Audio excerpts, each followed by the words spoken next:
la femme de ménage qui a dit non à un PDG millionnaire et a changé sa vie pour toujours. Avant de commencer l'histoire, dites-nous en commentaire de quelle ville vous nous regardez. Et à la fin, n'oubliez pas de noter cette histoire de 0 à 10. Bonne lecture! Brian Walker, millionnaire, héritier d'un immense empire d'investissement et propriétaire d'un ego aussi grand que la ville, s'ennuyait en feuilletant une pile de CV. Son équipe venait d'embaucher une nouvelle employée, Mila Lester, mais Brian s'en fichait. Les employés allaient et venaient comme les invités à ses soirées. Le lendemain matin, il se passa quelque chose d'inhabituel. Brian se réveilla plus tôt que d'habitude, ce qui était rare, et descendit au salon. En ouvrant la porte, il se figea. Elle était là, Mila, à genoux sur le sol en marbre blanc, en train de récurer une tâche tenace, avec une concentration telle qu'on aurait dit qu'elle livrait bataille aux produits ménagers. Brian s'éclaircit la gorge, attendant une réaction. Mila leva les yeux une demi-seconde et dit simplement « Bonjour, monsieur Walker ». Puis elle reprit immédiatement son travail, comme s'il n'était qu'un meuble. Brian cligna des yeux déconcertés. C'était tout? Pas de sourire, pas d'œil écarquillé devant la vue depuis le 50e étage, rien. Ça le déstabilisa. Il avait l'habitude qu'on le traite comme une star de cinéma. Là, on l'ignorait comme une lampe de salon. Il se redressa, afficha son plus beau sourire répété devant le miroir et s'approcha avec l'assurance de quelqu'un qui obtient toujours ce qu'il veut. « Alors, vous êtes la nouvelle, c'est ça ?» commença-t-il d'un ton charmeur. « Ça doit être incroyable de travailler ici. Ce penthouse a été en couverture de magazine, vous savez. » Mila interrompit son récurage et haussa un sourcil, totalement impassible. « Pour moi, un seul salle reste un seul salle, qu'il soit dans un penthouse de magazine ou dans un sous-sol du Queens. » Brian resta bouche bée un instant, puis éclata d'un rire forcé. « Waouh, vous êtes direct, j'aime ça !» Il se pencha un peu comme pour partager un secret. « Vous saviez que ce marbre vient d'Italie? Il a coûté une fortune !» Mila jeta un œil au sol, puis le regarda droit dans les yeux. « Intéressant. Vous voulez que je le frotte en italien ou l'anglais ça ira ?» Les yeux de Brian s'écarquillèrent. Pour la première fois depuis longtemps, quelqu'un ne se contentait pas de l'ignorer. Il lui tenait tête, mot pour mot. Et ça ne s'arrêta pas là. Il s'approcha encore, bras croisés, exhibant ostensiblement sa montre hors de prix. « Ce n'est pas tous les jours qu'on rencontre quelqu'un comme moi, Mila. » Elle esquissa un demi-sourire, sec et ironique. « Oh, bien sûr, un millionnaire qui ne sait pas où sont rangées ses propres serviettes, ultra rare. » Brian éclata d'un vrai rire, sincèrement surpris. D'habitude, ce genre de remarque l'aurait agacé, mais venant d'elle, c'était différent. Piquant, drôle, authentique, pas de flatterie, juste de la franchise. Il décida de jouer le tout pour le tout. « Écoutez, demain il y a un gala de charité dans un hôtel 5 étoiles. Musique live, gens importants, champagne haut de gamme. » Il se pencha un peu plus, sûr de lui. « J'aimerais beaucoup que vous veniez avec moi. » Mila posa la brosse, se releva lentement et le regarda droit dans les yeux. « Monsieur Walker, je ne suis pas un accessoire qu'on exhibe en soirée, et le champagne hors de prix ne change pas le fait qu'à la fin, c'est toujours juste de l'eau avec des bulles. » Brian resta figé. Elle venait de lui dire non, sans ciller. Mila ramassa son seau, se redressa et partit calmement, comme si de rien n'était. Lui, en revanche, était sous le choc. On ne lui disait jamais non, surtout pas une femme qui nettoyait ses sols. Pourtant, au lieu de l'énerver, ça alluma une étincelle. Un mélange de curiosité et de fascination. « Qui est cette femme ?» pensa-t-il. « Et comment est-il possible que, pour la première fois, j'ai envie de conquérir quelqu'un sans savoir comment m'y prendre ?» Il sourit malgré lui, secoua la tête. Le jeu venait de commencer. Brian passa toute la matinée à essayer de ne plus penser à Mila, en vain. À chaque fois qu'il passait devant le marbre immaculé qu'elle avait nettoyé, il se rappelait sa réplique sur le champagne, juste de l'eau avec des bulles. Personne n'avait jamais résumé sa vie de façon aussi brutale et aussi brillante. Vers 14 heures, il la retrouva dans la bibliothèque. Mila, dos tourné, rangeait des livres qui valaient probablement plus que tout son salaire, mais elle les manipulait comme s'il s'agissait de ceux d'une bibliothèque de quartier. Il s'appuya contre l'encadrement de la porte, tentant le ton décontracté. « Vous pensez vraiment que je suis le genre d'homme dont il faut se méfier ?» Mila ne se retourna même pas. « Monsieur Walker, vous êtes exactement le genre d'homme que je traverse la rue pour éviter. » « Aïe, Brian rit, plus surpris que vexé. Ça va droit au cœur, ça. Ce n'était pas destiné au cœur, c'était pour l'ego. Mila se retourna enfin, un livre de philosophie à la main, un livre que Brian n'avait jamais ouvert. La différence, c'est que le cœur, on en prend soin. L'ego, on le dégonfle. Brian secoua la tête, souriant malgré lui. « Vous avez réponse à tout, hein ? J'ai une réponse honnête à tout, c'est différent. » Elle reprit son rangement, mais Brian ne partit pas. Il observait la façon dont Mila travaillait, sans précipitation, sans négligence. Chaque geste était précis, respectueux, comme si elle trouvait de la dignité dans n'importe quelle tâche. « Pourquoi vous m'évitez ?» insista-t-il, sincèrement curieux. Mila soupira, replaçant un volume de Shakespeare. « Parce que les hommes comme vous pensent que l'argent règle tout, que vous pouvez acheter les gens, les sentiments, les situations. » Elle le regarda droit dans les yeux. « Et quand vous n'y arrivez pas, vous êtes perdu, comme si le monde était cassé. » Brian resta silencieux. Il y avait trop de vérité dans ces mots. « Et si je n'étais pas comme ça, mais vous l'êtes ?» Mila esquissa un sourire qui n'atteignit pas ses yeux. La différence, c'est que maintenant, vous êtes curieux de quelqu'un que votre monde en carton ne laisse pas indifférent. Elle prit son panier de produits ménagers et se dirigea vers la porte. Brian la suivit. « Vous allez où là ? » ?»« Chez moi, mon service est terminé. »« Et après, vous faites quoi ?» Mila s'arrêta et le regarda comme on regarde un enfant qui pose une question évidente. « Après, j'enchaîne mon deuxième boulot, Monsieur Walker. Certains ont besoin de 2 jobs pour payer les factures. » Elle partit, le laissant seul avec ses pensées. Cette nuit-là, quelque chose d'étrange se produisit. Brian ne parvint à se concentrer sur rien, ni la réunion avec les investisseurs japonais, ni le dîner dans le restaurant le plus cher de la ville. Son esprit revenait sans cesse à Mila et à ses réponses cinglantes. Les jours suivants, il commença à remarquer des choses qu'il n'avait jamais vues avant. Mila arrivait toujours 15 minutes en avance. Elle apportait son déjeuner enveloppé dans du papier alu au lieu de commander comme les autres. Ses vêtements étaient simples, mais toujours impeccables. Un matin, Brian décida de sortir plus tôt. Il ne se la voit pas, mais il voulait croiser Mila à son arrivée.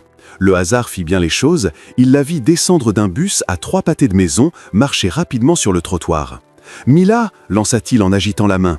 Elle s'arrêta, manifestement peu enthousiaste. « Monsieur Walker, vous êtes matinal aujourd'hui. » « En fait, j'allais chercher un café, » mentit-il sans vergogne. « Une petite balade en voiture ?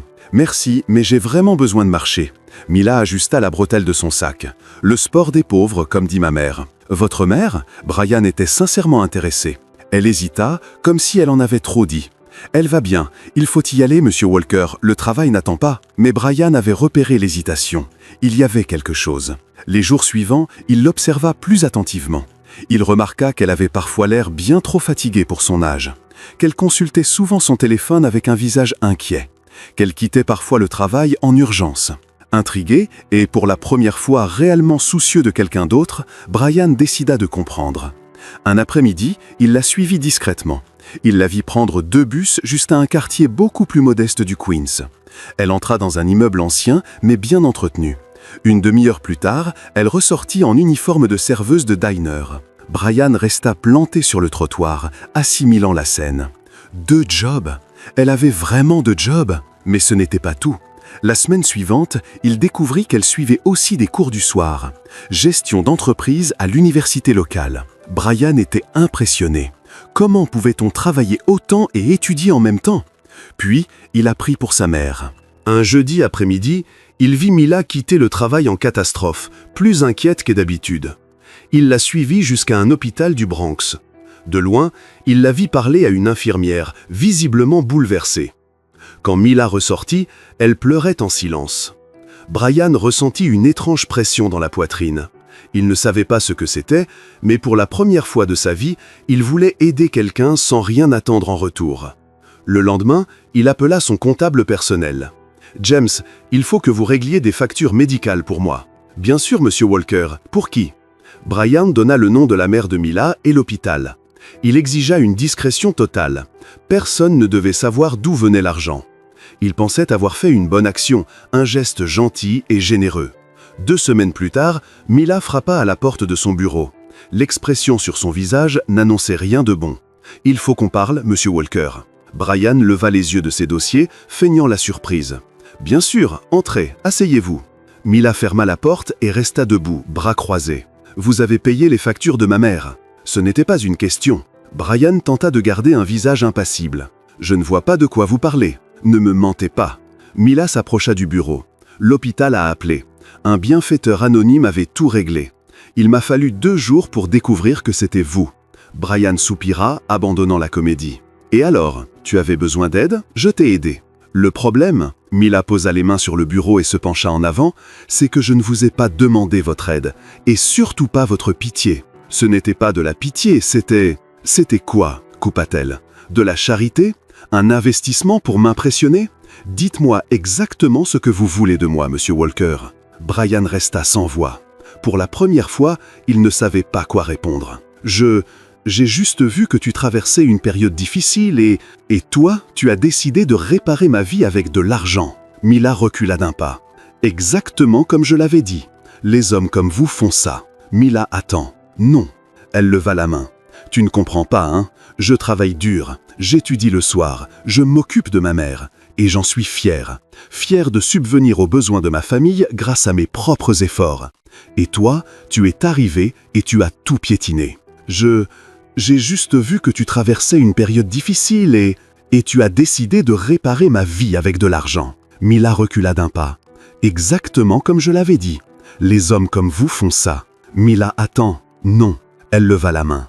Tu ne comprends pas, hein? Je travaille dur. J'étudie le soir. Je m'occupe de ma mère. Et j'en suis fier. Fier de subvenir aux besoins de ma famille grâce à mes propres efforts. Et toi, tu es arrivé et tu as tout piétiné. Brian se leva, sincèrement perdu. « Je voulais seulement aider. » Non, monsieur Walker. Tu voulais te sentir important. Tu voulais être le héros qui sauve la pauvre fille. Mila secoua la tête. « Ce n'est pas de l'aide, c'est de l'ego qui se déguise en gentillesse. » Pour la première fois de sa vie, Brian Walker se sentit vraiment petit. Pas petit en richesse ou en statut, mais petit en tant qu'être humain. « Mila, je suis désolé, lâcha-t-il enfin, cherchant les mots justes. Je n'avais pas réfléchi à ça. Non, effectivement, tu n'as pas réfléchi du tout. Mais il y avait quelque chose de différent dans la voix de Mila maintenant. Moins de colère, plus de déception. Sais-tu faire la différence entre aider et contrôler, monsieur Walker? Brian secoua la tête. Aider, c'est demander à la personne ce dont elle a besoin. Contrôler, c'est décider à sa place. Un silence pesa entre eux. Pour la première fois, Brian fut obligé de regarder en face ses propres intentions. « Si tu veux vraiment prouver que tu as changé, » dit Mila en se dirigeant vers la porte, « prouve-le par des actes, pas par des chèques. » Elle sortit, le laissant seul avec un sentiment totalement nouveau, celui d'avoir vraiment fait quelque chose de mal et de vouloir désespérément réparer. Les 3 jours suivants, Brian n'arrêta pas de repenser aux mots de Mila. Prouve-le par des actes, pas par des chèques. Simple, direct, dévastateur. Lui qui avait toujours tout résolu avec de l'argent, devait maintenant apprendre à être un autre genre d'homme. Jeudi matin, Brian prit une décision que ses amis millionnaires auraient jugée complètement folle. Il allait essayer de vivre une journée comme une personne ordinaire, comme Mila. Il se leva tôt, renvoya son chauffeur et sortit en jeans et t-shirt tout simple.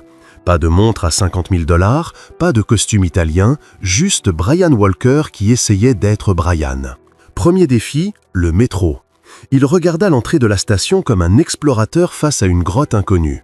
Il n'avait jamais descendu ces marches de sa vie. Il suivit la foule, tenta de se fondre dans la masse, mais était visiblement perdu. Au tourniquet, il se figea. Il resta planté là avec sa carte toute neuve, sans savoir où la passer. « Hé, touriste !» cria un type derrière lui. « Tu la passes et tu avances !»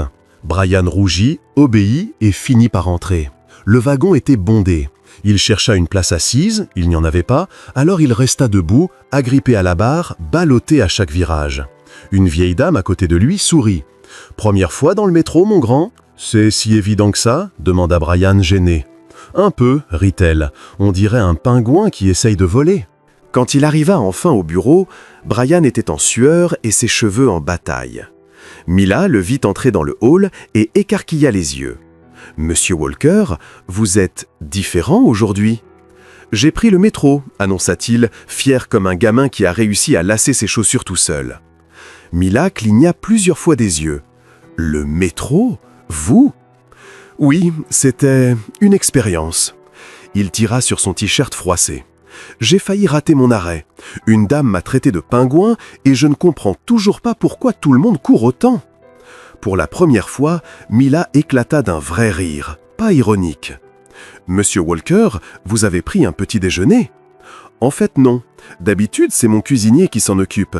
Mais aujourd'hui, je voulais essayer d'être normal. » Mila termina sa phrase en souriant. « En truc du genre. » Elle l'observa un instant comme si elle résolvait une énigme. « Venez, je vous emmène prendre un café correct dans le coin. » Ils sortirent ensemble. Mila le conduisit dans un petit diner bondé à 2 rues du building.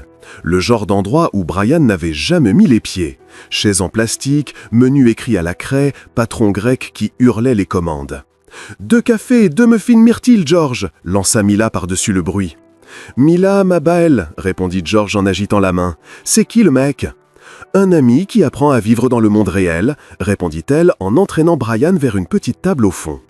Brian regardait autour de lui fasciné.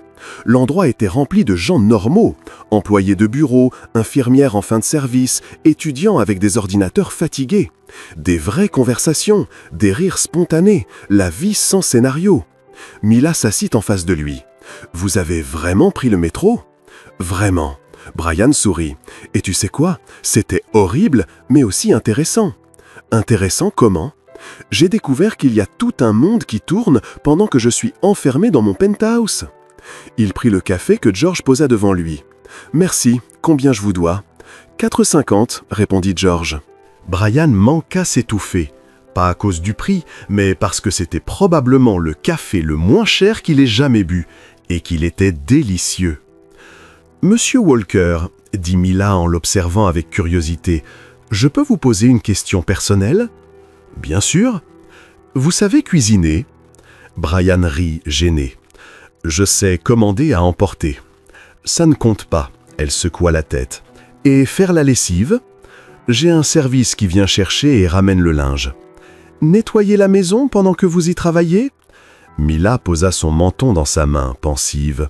« Monsieur Walker, vous êtes fondamentalement un grand enfant avec une carte de crédit illimitée. »« Eh !» protesta Brian, mais il riait. « C'est dur !»« C'est honnête.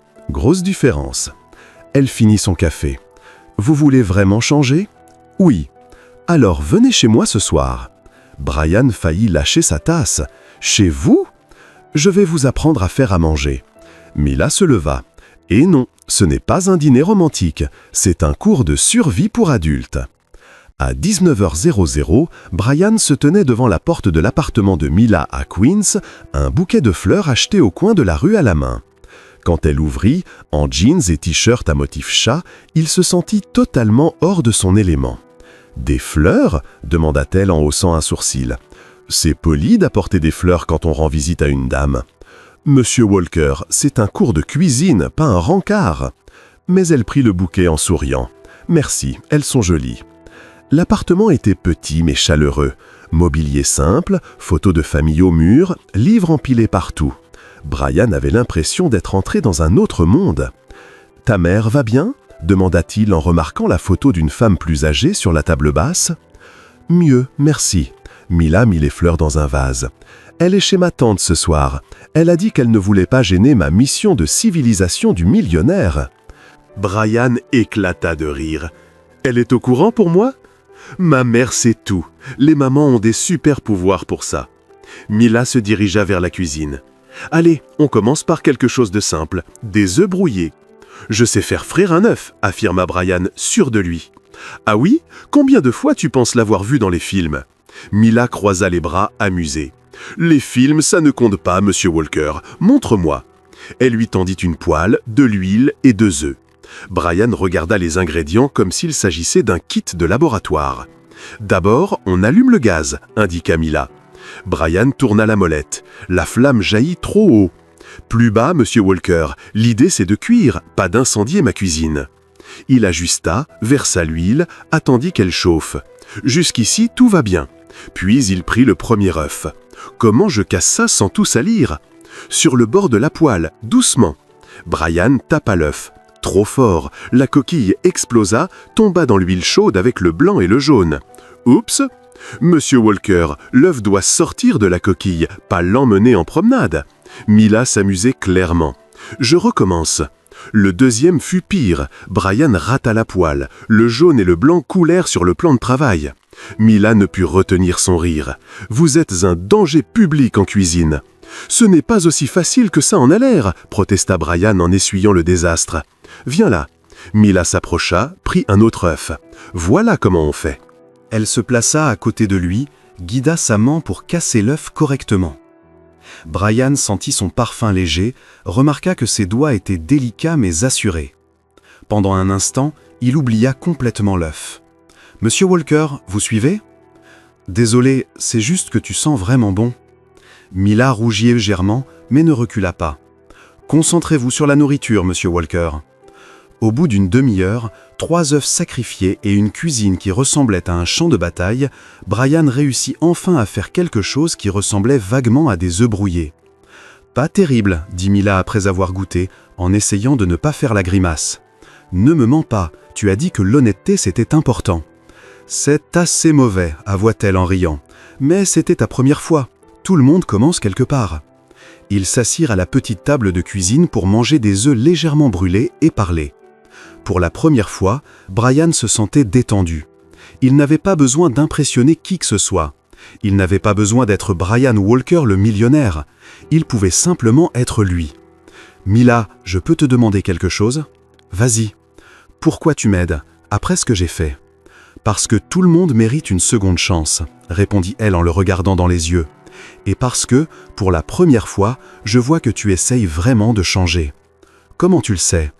Un homme qui n'a jamais pris le métro de sa vie et qui accepte d'être humilié par des œufs brouillés est clairement en pleine métamorphose. » Elle sourit. « Ou en crise existentielle, je ne suis pas encore sûre. » Brian rit. Et pour la première fois depuis des semaines, il se sentait vraiment heureux. Merci de m'avoir donné cette chance. Il est trop tôt pour les remerciements. Demain, on attaque la lessive. Ça risque d'être dangereux. Pour tes vêtements ? Absolument.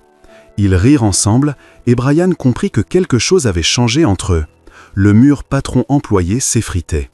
Il n'était plus que 2 personnes qui apprenaient à se connaître. Quand Brian se leva pour partir, Mila le raccompagna à la porte. « Monsieur Walker. »« Oui, je m'appelle Mila. Tu peux m'appeler Mila. » Seulement si tu arrêtes de m'appeler Monsieur Walker. Je m'appelle Brian. D'accord, Brian. Ils se regardèrent un instant. L'air entre eux était différent, chargé. Brian se pencha légèrement. Mila ne recula pas. Le baiser fut doux, hésitant d'abord, puis plus sûr. Quand ils se séparèrent, tous les deux souriaient. « Bonne nuit, Mila. »« Bonne nuit, Brian. » Brian descendit l'escalier de l'immeuble en se sentant un homme totalement différent de celui qui était monté. Pour la première fois de sa vie, il avait gagné quelque chose qui comptait vraiment. 2 jours plus tard, alors qu'il travaillait dans son bureau avec un sourire qu'il ne pouvait pas cacher, son téléphone vibra. Un message, d'un numéro qu'il connaissait très bien, mais qu'il avait espéré ne plus jamais voir. « Salut mon amour, je suis de retour à New York. Dîner ce soir ? J'ai des nouvelles. Bisous, Bethany. » Brian fixa le message de Bethany Ashford pendant au moins 5 minutes, comme si les mots pouvaient changer par magie. Ils ne changèrent pas. Son ex était de retour, et il savait exactement ce que ça voulait dire, des ennuis. Bethany avait un talent particulier pour réapparaître au pire moment, comme une tempête tropicale qui détruit tout sur son passage. Ils s'étaient séparés 8 mois plus tôt, après 2 ans d'une relation qui ressemblait plus à une fusion d'entreprise qu'à un couple. Brian évitait à répondre ou à faire comme si son téléphone avait disparu dans l'espace quand on frappa à la porte. « Entrez » dit-il en rangeant rapidement l'appareil. Mila entra avec son panier de produits ménagers, un sourire qui faisait battre son cœur plus vite depuis leur baiser 2 jours plus tôt. « Bon après-midi, Brian. Alors, les œufs brouillés, tu as réussi à cuisiner sans déclencher l'alarme incendie ? » « En fait, j'ai réessayé hier soir, » répondit-il en souriant. « J'ai appelé les pompiers qu'une seule fois, donc je progresse. » Mila rit en secouant la tête. « Tu es incorrigible. » Elle commença à ranger les papiers sur son bureau. C'est dans ces moments-là que Brian réalisait à quel point sa vie avait changé. Il y a 2 semaines, il remarquait à peine Mila. Aujourd'hui, elle était la meilleure partie de sa journée. « Mila, ça te dirait un dîner demain ? Quelque part de simple, pas de champagne hors de prix ni de serveur en smoking. » « Tu connais un endroit comme ça ?» le taquina-t-elle. « George m'a recommandé une pizzeria à Brooklyn. Il paraît qu'ils font la meilleure pizza maison de la ville. » George du diner ? Mila sembla sincèrement surprise. « Tu y es retourné tous les jours cette semaine ?» Brian avoua, un peu gêné. « Le café est vraiment bon et il m'a appris quelques phrases en grec. » Mila lui lança un regard qu'il n'arrivait pas à déchiffrer. Peut-être de l'affection.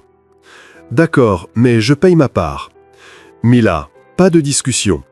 La moitié ou je ne viens pas. » Brian allait répondre quand il entendit le bruit de talons aiguilles dans le couloir. Des talons chers qui claquaient avec l'assurance de quelqu'un qui sait toujours où il va.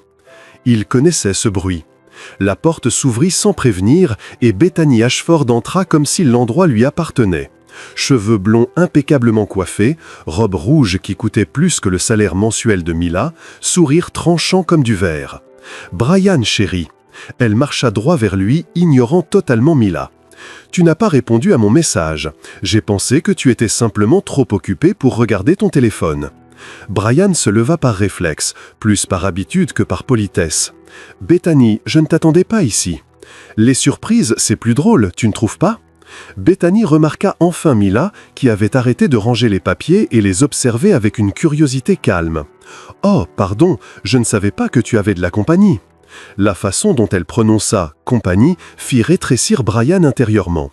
« Bethany, je te présente Mila. Mila, Bethany. » Mila s'avança et tendit la main. « Enchantée, Madame Ashford. » Bethany regarda la main tendue comme s'il s'agissait d'un serpent venimeux, mais la serra rapidement. « Tout le plaisir est pour moi, ma chère. » Son sourire était aussi tranchant qu'une lame. « Vous êtes nouvelle ici ? Je ne me souviens pas vous avoir vu lors de mes précédentes visites chez Brian. » « Je travaille ici depuis quelques semaines, » répondit simplement Mila. « Ah, je vois. » Bethany jeta un regard autour d'elle comme pour inspecter la décoration.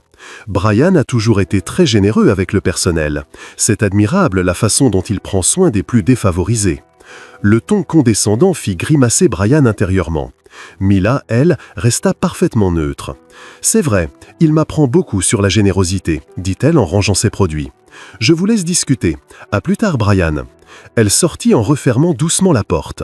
Brian la regarda partir avec l'étrange sensation d'avoir perdu quelque chose d'important. Bethany s'assit dans le fauteuil face au bureau, croisant les jambes avec grâce. « Elle a l'air intéressante. »« Bethany, pourquoi tu es là ?»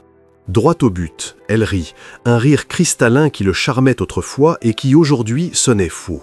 « J'étais à Paris pour conclure quelques affaires avec la galerie quand je me suis rendu compte à quel point tu me manquais. » Brian n'y crut pas une seconde. Bethany Ashford ne manquait jamais à personne, sauf si ça servait ses intérêts. 8 mois, c'est long pour se rendre compte qu'on manque à quelqu'un. Allez, tu sais comment c'est. J'avais besoin d'espace, toi aussi. Elle se pencha, coude sur le bureau. Mais je suis revenu et je pense qu'on a tous les deux grandi. Peut-être qu'il est temps de réessayer. Bethany, la soirée Blackstone la semaine dernière. Jennifer m'a dit que tu n'y étais même pas allé, coupa-t-elle. Ce n'est pas ton genre. Et le dîner de charité de la Fondation Harrison, tu l'as séché aussi ?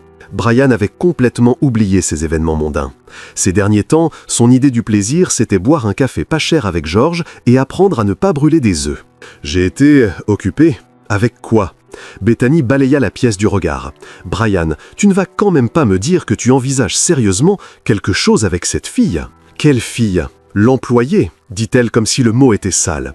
J'ai vu comment tu la regardais. Écoute, je comprends. Parfois, on a besoin d'une distraction, quelque chose en dehors de notre monde. Mais tu ne vas pas sérieusement croire que c'est du réel. Brian sentit une vague de colère monter. Qu'est-ce que tu sous-entends exactement ? Vraiment ? Bethany rit comme s'il avait fait une blague.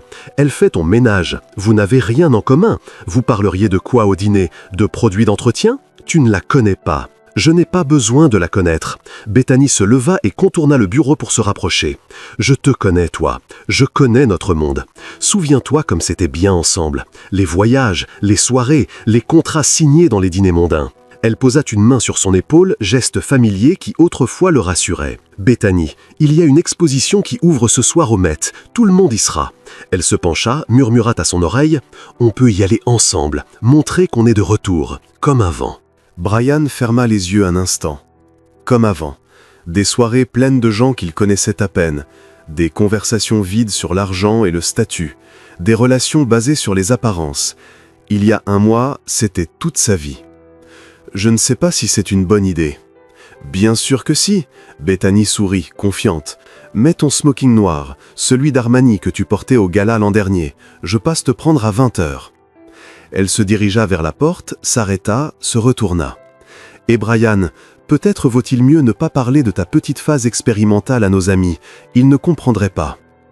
Après son départ, Brian resta seul dans son bureau, avec l'impression que deux mondes entraient en collision dans sa tête.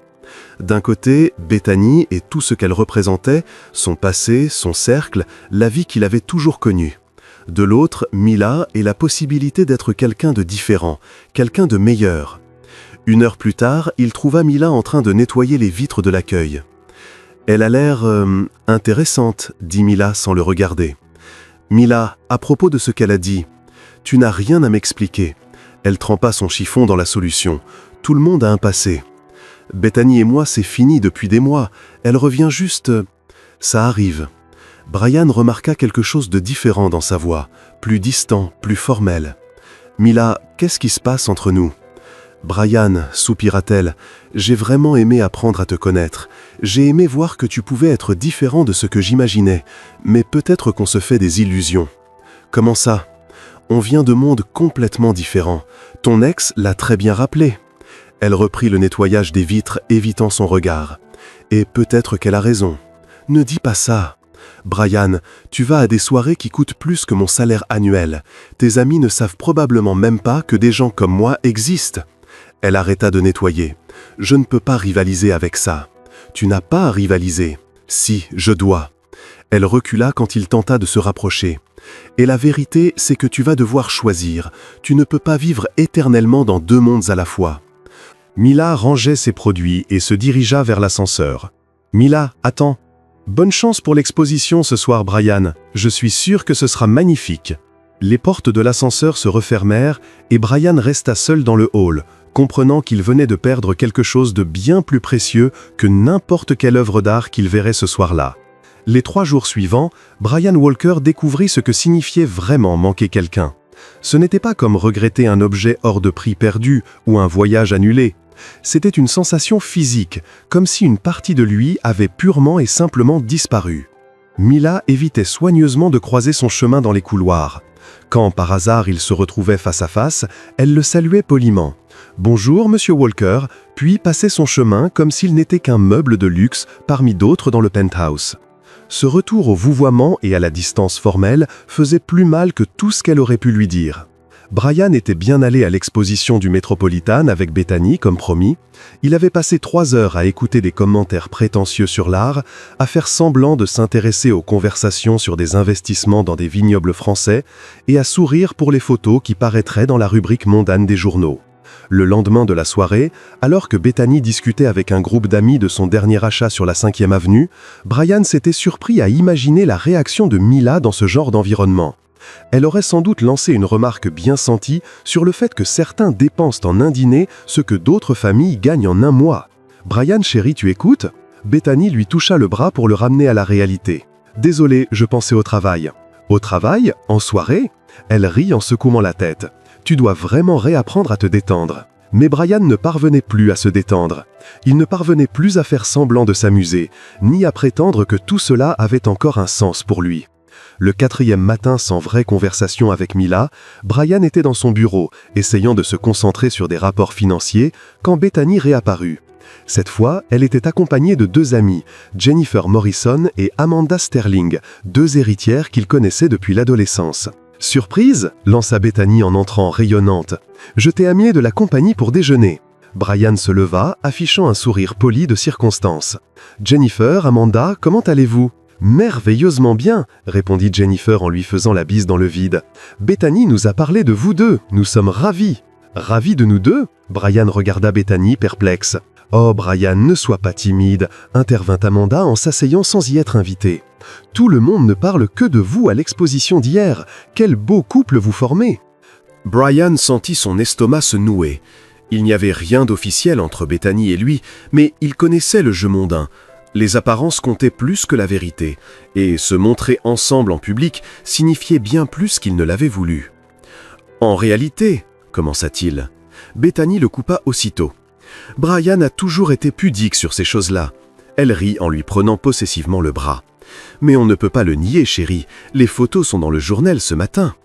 Elle lui montra son téléphone, eux deux, souriant devant les photographes, elle élégamment accrochée à son bras. Le titre : Le couple en or est de retour. Brian Walker et Bethany Ashford ravivent la flamme. Jennifer joignit les mains.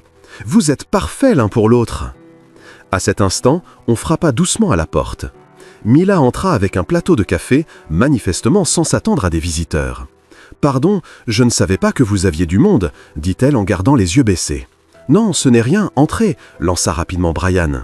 Bethany et ses amis regardèrent Mila comme un objet curieux tombé du ciel. « Oh, c'est la femme de ménage », dit Amanda d'une voix mielleuse. « Comment vas-tu, ma chère ?»« Bien, merci », répondit Mila en posant les tasses avec un professionnalisme impeccable. « Bethany nous a parlé de ta situation », ajouta Jennifer en penchant la tête avec une pitié exagérée. « Ça doit être tellement dur de travailler autant pour faire vivre ta famille. » Brian vit la mâchoire de Mila se crisper légèrement, mais elle conserva une expression neutre. « Je m'en sors très bien, merci de vous inquiéter. »« Bien sûr que oui, ma chère, » répondit Bethany avec un sourire condescendant. « Et c'est tellement admirable la façon dont Brian prend soin du personnel. Il a toujours eu un cœur si généreux. » Le mot « personnel » claqua comme une gifle. Brian vit Mila se raidir, mais elle finit calmement de servir les cafés. « Au fait, » poursuivit Amanda comme si Mila n'était qu'un élément du décor, « Brian, tu as vu que les White vendent leur maison dans les Hamptons.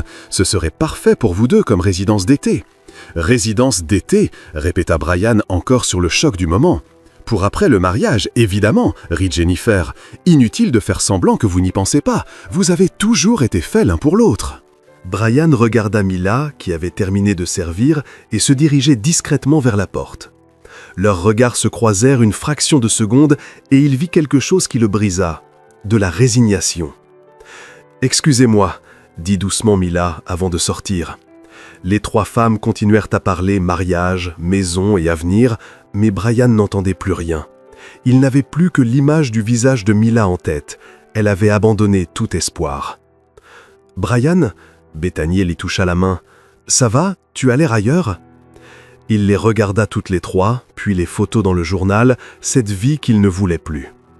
En réalité, non, ça ne va pas. Il se leva d'un coup.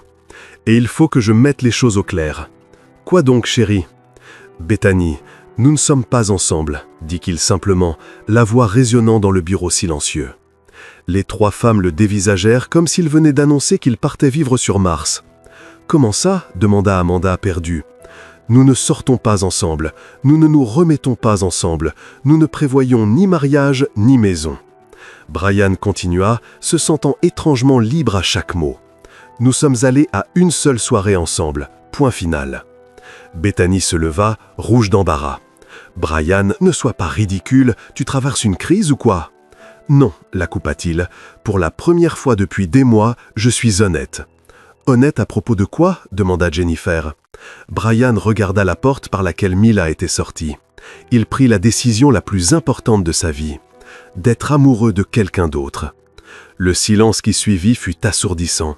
Bethany devint pâle, puis rouge, puis pâle à nouveau. « Tu parles de l'employé ?» demanda-t-elle incrédule. « Je parle de Mila, corrigea Brian, et elle a un prénom. »« Brian Walker, tu as complètement perdu la tête !» explosa Bethany. « Tu n'es pas sérieux !»« Je suis on ne peut plus sérieux, » répondit-il en se dirigeant vers la porte. « Et maintenant, si vous voulez bien m'excuser, je vais rejoindre la femme que j'aime. »« Si tu franchis cette porte, » hurla Bethany dans son dos, « tout le monde saura. Demain, ce sera dans tous les journaux. Ta réputation sera foutue. » Brian s'arrêta sur le seuil et se retourna. « Bethany, ma réputation était déjà foutue. Je ne m'en étais simplement pas rendu compte avant de rencontrer quelqu'un qui m'a montré qui je pouvais vraiment être. » Il sortit, laissant trois femmes médusées derrière lui. Brian chercha Mila dans tout l'immeuble.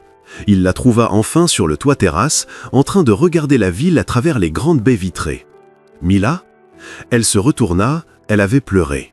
« Brian, tu n'as pas à t'expliquer, je comprends la situation. »« Non, tu ne comprends pas, dit-il en s'approchant. Je viens de rompre avec Bethany devant ses amis. Publiquement et très clairement. » Mila cligna des yeux, surprise. « Tu as fait quoi ?»« Je leur ai dit que j'étais amoureux de toi. » Brian sourit, se sentant plus léger qu'il ne l'avait été depuis des années.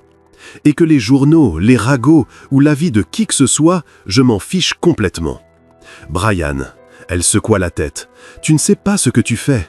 Demain, tu vas le regretter. » « Je ne regretterai rien. » Il prit ses mains dans les siennes. « Mila, ces dernières semaines, tu m'as montré qu'il existait une autre façon de vivre. Tu m'as montré que je pouvais être quelqu'un de meilleur. Mais ton monde, mon monde peut aller au diable. » Il rit. « Pardon pour le langage, mais c'est vrai. Je veux construire un nouveau monde avec toi. » Mila le regarda longuement. Il voyait la bataille qui se jouait dans ses yeux. « Brian, je passe mon diplôme dans 2 mois, dit-elle enfin. Et c'est un problème. C'est juste que je ne peux pas m'engager avec quelqu'un qui est encore en train de découvrir qui il est vraiment. » Elle soupira. « Tu sors d'une relation de 2 ans. Tu viens d'avoir une dispute publique avec ton ex. Tout ton cercle mondain doit parler de toi en ce moment même. » Brian comprit où elle voulait en venir. « Tu penses que je suis impulsif ? » « Je pense que tu traverses une transition très intense, » répondit-elle doucement en serrant ses mains. « Et je ne peux pas faire partie de ta confusion, Brian. Pas maintenant. Mila, s'il te plaît. Je dois me concentrer sur mon diplôme, sur mon avenir. » Elle recula doucement. « Et toi, tu dois être sûr de qui tu veux vraiment être, tout seul. » Brian eut l'impression que le monde s'écroulait autour de lui, mais en même temps, il comprenait la sagesse de ces mots. « Combien de temps ?» demanda-t-il. « Je ne sais pas. » Elle esquissa un sourire triste. « Peut-être quand tu seras certain de pouvoir vivre sans avoir besoin de l'approbation de quiconque, on pourra réessayer. » Elle se dirigea vers la porte, mais s'arrêta avant de sortir. « Et Brian, merci d'avoir pris ma défense tout à l'heure. Ça comptait beaucoup pour moi. » Après son départ, Brian resta seul sur la terrasse, regardant une ville qui lui paraissait soudain très différente de ce matin. Il était sûr que son téléphone vibrait déjà d'appels d'amis choqués, que les journaux du lendemain seraient impitoyables, que sa vie mondaine ne serait plus jamais la même. Et pour la première fois de sa vie, ça lui était complètement égal. Les jours suivants furent exactement comme Brian l'avait prévu, en pire. Son téléphone n'arrêtait pas de sonner, mais il refusait de répondre. Les pages People se régalaient du scandale. Walker choque en troquant l'héritière contre l'employé.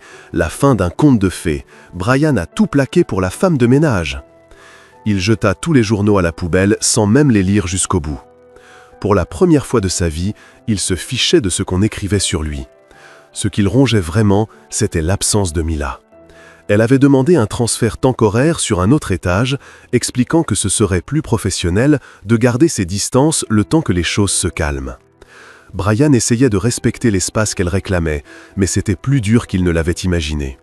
Il se réveillait en pensant à elle, passait la journée à se demander comment elle allait, et s'endormait en repensant à son rire quand il ratait ses œufs. C'est au cours d'une de ces nuits sans sommeil que Brian eut une idée. Si Mila voulait qu'il prouve qui il était vraiment, c'est exactement ce qu'il allait faire. Mais pas avec des mots ou des gestes romantiques, avec des actes concrets. Le lendemain matin, il appela son avocat personnel. « Richard, il faut créer une fondation. » « Quel genre de fondation, monsieur Walker ? » Pour aider les étudiants issus de milieux modestes, bourse d'études, prise en charge de frais médicaux familiaux, programme de mentorat, tout ce qu'il faut. Un silence à l'autre bout du fil. « Puis-je vous demander ce qui motive cette décision ? Disons que j'ai rencontré quelqu'un qui m'a montré la vraie valeur de l'éducation et du travail acharné. » Pendant les 2 semaines qui suivirent, Brian se jeta dans le projet comme jamais il ne s'était investi dans quoi que ce soit. Il passa des journées à étudier d'autres fondations, à consulter des experts en éducation, à définir les critères des bourses. Il voulait que ce soit parfait. Il voulait que ça change vraiment des vies. Et surtout, il voulait que ça reste secret jusqu'à ce que tout soit prêt. Pendant ce temps, Mila vivait les jours les plus étranges depuis qu'elle travaillait dans l'entreprise. Ne plus voir Brian tous les jours laissait un vide qu'elle n'avait pas prévu. À l'étage 15, où elle nettoyait désormais les bureaux des cadres, elle se surprenait à penser à lui plus qu'elle ne voulait l'admettre. Comment gérait-il le scandale dans les journaux ? Regrettait-il sa décision impulsive de rompre aussi publiquement avec Bethany ? Mila, ça va? Lui demanda Sarah, une des réceptionnistes. Tu as l'air un peu dans la lune ces temps-ci. Oui, oui, mentit Mila avec un sourire forcé, juste concentré sur les études, le diplôme approche. Ah oui, c'est vrai, encore combien de temps? 6 semaines. 6 semaines, ça paraissait une éternité. Et en même temps, rien du tout. Mila rêvait de ce moment depuis des années, mais maintenant qu'il était si proche, une étrange angoisse l'envahissait. Une partie d'elle savait que c'était à cause de Brian. Ils s'étaient éloignés juste au moment où tout commençait à devenir intéressant entre eux. « Tu fais une fête pour ton diplôme ?» demanda Sarah. « Je n'ai pas les moyens d'organiser une fête, » rit Mila. « Je vais juste passer la cérémonie, prendre une photo avec ma mère, et voilà, la simplicité, c'est la clé du bonheur. » Mais même en essayant de garder le moral, elle ne pouvait s'empêcher de penser à Brian. Était-il revenu à son monde de soirée et de superficialité? La réponse arriva sans prévenir. 3 jours plus tard, Mila déjeunait chez George quand elle surprit 2 femmes à la table voisine. « Tu as vu les photos de Brian Walker à la soirée Sterling Industries hier soir ?»« Oui, il était sublime comme toujours, et il était avec cette brune magnifique Amanda Sterling. On dirait qu'il a vite oublié toute cette histoire avec l'ex et l'employé. Évidemment, les hommes comme lui ne restent pas seuls longtemps. » Mila sentit son estomac se nouer. Elle prit son téléphone et, contre son bon sens, chercha des infos sur Brian Walker. Ça ne prit pas longtemps. Il était là, impeccable comme toujours, souriant au photographe aux côtés d'Amanda Sterling lors d'un événement professionnel. La photo datait de la veille. Mila fixa l'image longtemps. Brian avait l'air exactement le même. Costume hors de prix, montre clinquante, sourire parfait pour les appareils photo. Comme si rien n'avait changé. Évidemment, pensa-t-elle, il était retourné dans son monde. Ce n'était qu'une question de temps. Elle rangea son téléphone, perdit complètement l'appétit et repartit travailler avec un vide au creux de la poitrine qu'elle essaya d'ignorer. Ce que Mila ignorait, c'est que Brian n'était allé à cette soirée que parce que son avocat avait insisté. Ce serait important pour le réseau de la future fondation. Il avait passé toute la soirée à s'ennuyer, à compter les minutes avant de pouvoir partir et n'avait posé que pour 3 photos avant de filer discrètement. Amanda Sterling avait tenté de flirter avec lui toute la soirée, mais Brian l'avait à peine remarqué. Son esprit était entièrement occupé par les détails de la fondation et par le manque de Mila. Le lendemain matin, Brian était dans son bureau, en train de relire les documents définitifs de la fondation quand son assistante frappa à la porte. « Monsieur Walker, maître Richard Hoffman est là. » L'avocat entra avec un dossier rempli de papiers et un sourire satisfait. « Brian, j'ai d'excellentes nouvelles. La Walker Foundation for Education est officiellement créée. Tous les documents sont validés. Les fonds initiaux ont été transférés et nous pouvons commencer à opérer dès la semaine prochaine. » Brian ressentit une vague de satisfaction comme il n'en avait jamais connu. Ce n'était pas la satisfaction de conclure une grosse affaire ou d'acheter quelque chose de cher. C'était quelque chose de bien plus profond. Super! Et les critères des bourses? Exactement comme vous l'aviez demandé. Étudiants issus de milieux modestes, bons résultats scolaires, qui travaillent pour payer leurs études. Priorité à ceux qui soutiennent également leur famille. Brian hocha la tête. Ces critères décrivaient Mila à la perfection, même s'il ne l'avait pas dit à l'avocat. Et l'anonymat est garanti, au moins pour l'instant. Les bourses seront attribuées au nom de la fondation, sans mention de vous comme fondateur. Si vous voulez le rendre public plus tard, on fera une annonce officielle. Pour l'instant, tout reste confidentiel. Brian rangea les papiers dans un tiroir. Et Richard, je veux que la première bourse aille à une étudiante bien précise. Les jours suivants, Brian se sentit plus motivé qu'il ne l'avait été depuis des années. Il faisait enfin quelque chose qui comptait, quelque chose qui pouvait réellement changer des vies. En même temps, Mila lui manquait constamment. Il mourait d'envie de lui parler de la fondation, de voir sa réaction, de partager cette réussite avec quelqu'un qui comprendrait vraiment ce que ça signifiait. Mais il avait promis de lui laisser l'espace qu'elle avait demandé. Et s'il avait appris une chose d'elle, c'était l'importance de tenir parole. De son côté, Mila était plongée dans les dernières préparations de son diplôme. Entre le travail, les révisions pour les examens finaux et les soins à sa mère, elle avait à peine le temps de respirer. Mais chaque fois qu'elle voyait une photo de Brian dans les journaux ou qu'on parlait de lui, son cœur se serrait. Une partie d'elle espérait, elle ne savait même pas exactement quoi. Peut-être un signe qu'il pensait encore à elle.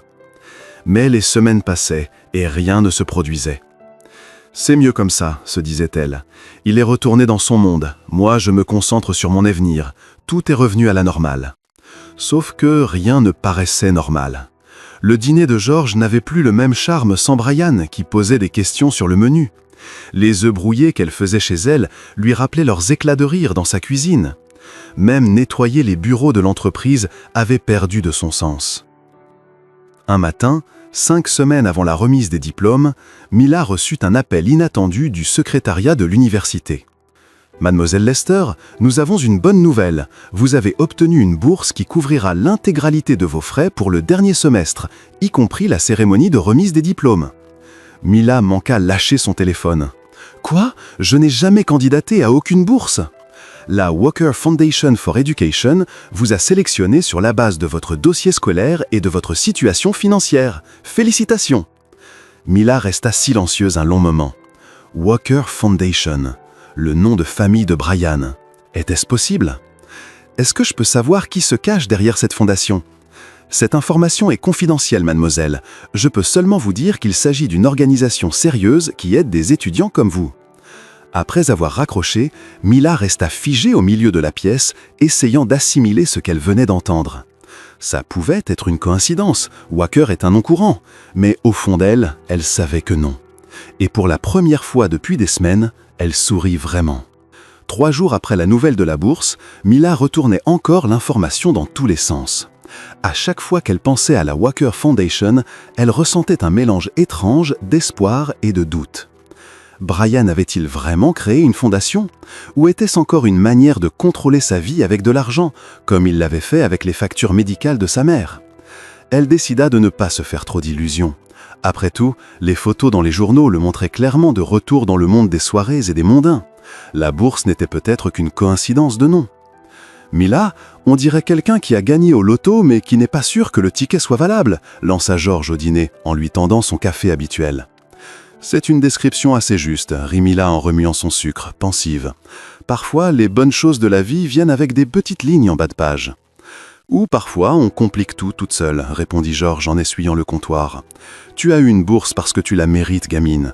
Arrête de chercher des problèmes là où il n'y en a pas. Mila sourit. George avait ce don de rendre simples les moments les plus compliqués de la vie. Pendant ce temps, de l'autre côté de la ville, Brian vivait la semaine la plus intense de son existence. La fondation était lancée, mais il voulait faire quelque chose de spécial pour Mila avant la remise des diplômes. Pas seulement lui parler de la fondation, mais lui montrer que sa transformation était réelle et durable. Il passa 3 nuits presque sans dormir à tout planifier dans les moindres détails. Il voulait que ce soit parfait.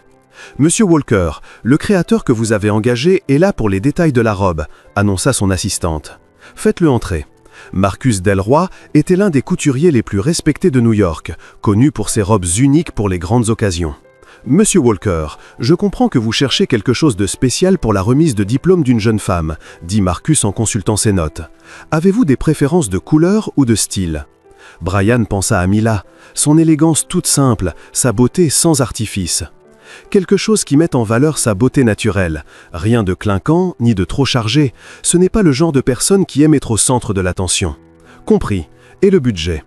Pas de limite, mais je veux qu'elle se sente spéciale, pas que ça fasse cher. Vous voyez ce que je veux dire ? Parfaitement. Je vais créer une pièce unique d'une élégance discrète. Les jours suivants, Brian travailla aussi sur une lettre. Il écrivait, déchira, réécrivit au moins 15 versions. Comment mettre en mots tout ce qui avait changé dans sa vie? Comment expliquer que quelqu'un l'avait inspiré à devenir meilleur? Il finit par réussir à écrire quelque chose qui sonnait juste. Mila, tu m'as appris que la valeur d'une personne ne réside pas dans ce qu'elle possède, mais dans ce qu'elle est. Tu m'as appris que la vraie générosité ne vient pas d'un chéquier, mais du cœur et des actes. Et surtout, tu m'as appris que le véritable amour, ce n'est pas impressionner quelqu'un, c'est devenir quelqu'un digne d'être aimé. La fondation n'est qu'un début. Je veux passer le reste de ma vie à te prouver que tu avais raison. Je peux changer. Il plaça la lettre avec les documents de la fondation. Tout serait livré avec la robe le jour de la remise des diplômes. Mila, de son côté, terminait ses derniers jours à l'université avec des sentiments mitigés. D'un côté, elle était fière de décrocher enfin le diplôme dont elle rêvait depuis si longtemps. De l'autre, il lui manquait quelque chose d'essentiel. « Tu emmènes quelqu'un à la cérémonie ?» lui demanda sa meilleure amie Jessica pendant une pause entre 2 cours.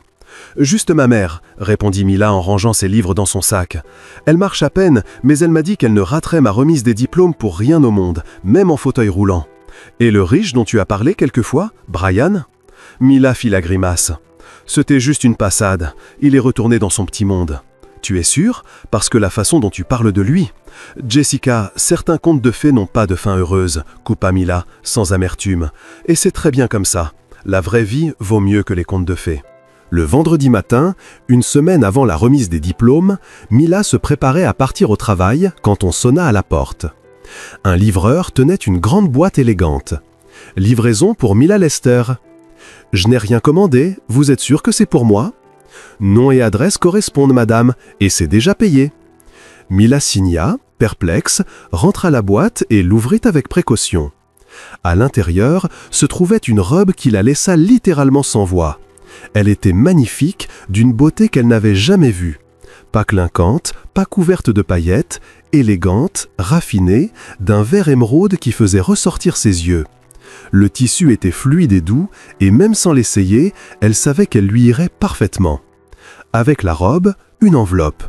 Mila l'ouvrit, les mains tremblantes, et découvrit la lettre de Brian, accompagnée de tous les documents de la Walker Foundation for Education. Elle lut la lettre 3 fois avant de comprendre pleinement ce que ça signifiait. Brian n'était pas retourné à son ancien monde. Il avait créé une fondation. Il avait passé des semaines à travailler en secret pour aider des étudiants comme elle. Et il avait écrit l'une des plus belles lettres qu'elle ait jamais lues. L'espace d'un instant, Mila fut submergée par une émotion si forte qu'elle arrivait à peine à respirer. Puis, la réalité reprit le dessus. Pourquoi maintenant ? Pourquoi, alors qu'elle commençait à faire son deuil, à accepter qu'il venait de mondes différents, lui faisait-il un geste aussi magnifique ? Mila regarda la robe, puis la lettre, puis les documents de la fondation. C'était beau, c'était généreux, c'était exactement le genre de choses qui prouvait que Brian avait vraiment changé. Mais c'était aussi effrayant. « Mon Dieu, Mila, c'est quoi cette robe ?» Sa mère entra dans la pièce, appuyée sur sa canne. « D'où ça sort ?» « De Brian, » répondit Mila en serrant la lettre contre sa poitrine. « Maman, il a créé une fondation pour aider les étudiants. La bourse que j'ai eue, c'est lui !» Sa mère s'assit sur le canapé et observa longuement le visage de sa fille. « Et tu ressens quoi, là, tout de suite ?»« Je suis perdue, » avoua Mila en s'asseyant à côté d'elle. « Maman, et s'il faisait ça par culpabilité? Et si c'était juste une façon élaborée de dire au revoir en beauté ? Ou s'il l'avait fait parce qu'il a vraiment changé et qu'il est amoureux de toi ?» Mila regarda encore la robe. Elle était trop parfaite pour être un au revoir. Elle avait été choisie avec tant de soin, tant de cœur, mais en même temps trop chère pour qu'elle l'accepte facilement. « Maman, je ne sais pas si je peux porter ça, » soupira-t-elle. « C'est trop tout. »« Trop quoi ?»« Trop beau, trop cher, trop parfait. » Sa mère rit doucement. « Mila, ma fille, parfois tu compliques les choses simples. Le jeune homme t'offre un joli cadeau pour une grande occasion. Si tu l'aimes, et d'après ce que je vois c'est le cas, accepte-le. Et si c'est un au revoir? Et si ce n'en est pas un ?» Mila resta silencieuse, la lettre entre les mains. « Tu vas la mettre, cette robe ?» demanda doucement sa mère. « Je ne sais pas, j'ai besoin de réfléchir. » Cette nuit-là, Mila veilla tard, regardant la robe accrochée dans son placard et relisant la lettre de Brian. Une partie d'elle voulait y croire, que c'était réel, qu'il avait changé, que la fondation était sincère, que la robe était une déclaration d'amour. L'autre partie avait peur. Peur d'être déçue encore une fois, peur que ce ne soit qu'une nouvelle tentative d'impressionner avec de l'argent. Le lendemain matin, elle fit ce qu'elle faisait toujours quand elle était perdue. Elle alla travailler. Mais en arrivant au bureau, elle apprit par Sarah à l'accueil que Brian était parti en voyage d'affaires et ne serait pas de retour avant la remise des diplômes. Le cœur de Mila se serra. Il avait envoyé la robe et disparu. Il ne serait pas à sa cérémonie. Il ne serait pas là pour expliquer la lettre, parler de la fondation, clarifier ses intentions. Cet après-midi-là, seule chez elle, Mila regarda une dernière fois la robe et comprit enfin ce que ça voulait dire. Ce n'était pas une déclaration d'amour, c'était un au revoir en beauté. Brian avait créé la fondation par culpabilité, envoyé la robe comme un dernier geste gentil. Et maintenant, il s'effaçait pour de bon. C'était beau, généreux et définitif. Mila s'assit sur son lit et, pour la première fois depuis qu'elle avait rencontré Brian Walker, elle pleura pour de bon. Le soir de la remise des diplômes arriva plus vite que Mila ne l'aurait cru. Elle se réveilla ce samedi matin avec un mélange étrange d'excitation et de tristesse. C'était le jour dont elle rêvait depuis 4 ans, mais elle ne se sentait pas comme elle l'avait imaginé. « Ma, tu vas mettre la robe verte ?» demanda sa mère au petit déjeuner en essayant de paraître détachée. « Je ne sais pas, maman. » Mila tournait ses œufs brouillés dans son assiette sans appétit. « Peut-être que je devrais juste mettre quelque chose que j'ai déjà. » « Ma chérie, tu as travaillé 4 ans pour arriver à ce jour. Tu mérites de porter quelque chose de spécial. » Mila savait que sa mère avait raison, mais mettre la robe de Brian, c'était comme admettre quelque chose qu'elle n'était pas prête à reconnaître, qu'elle avait encore de l'espoir. Vers 15 heures, elle commença à se préparer. Longue douche, manucure, plusieurs essais de coiffure. De toute évidence, elle repoussait la décision.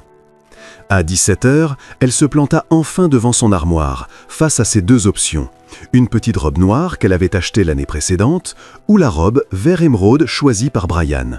« Mila !» appela sa mère depuis la pièce d'à côté. « Si tu ne te décides pas vite, on va être en retard. »« D'accord !» répondit-elle en attrapant la robe verte. « Si c'est un au revoir, autant qu'il soit mémorable. » Quand elle se regarda dans le miroir une fois habillée, Mila dut l'admettre. Brian avait du goût.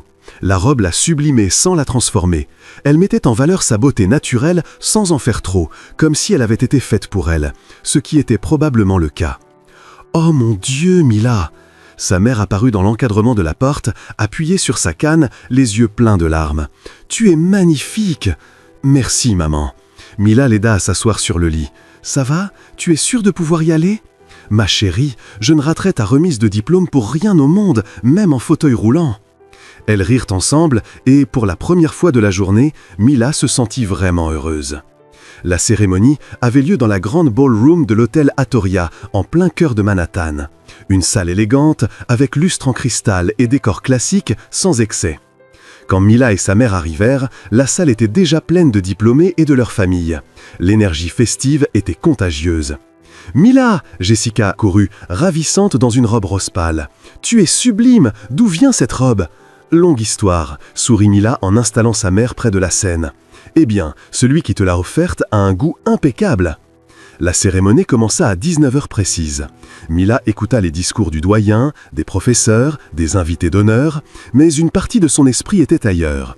Elle jetait sans cesse des regards vers l'entrée, une petite partie d'elle espérant encore que Brian apparaisse. Quand vint son tour de monter sur scène, son cœur battait à tout rompre. Pas de trac, mais parce qu'elle réalisait que c'était vraiment en train d'arriver. Après tant d'années à travailler le jour et étudier la nuit, elle y était enfin.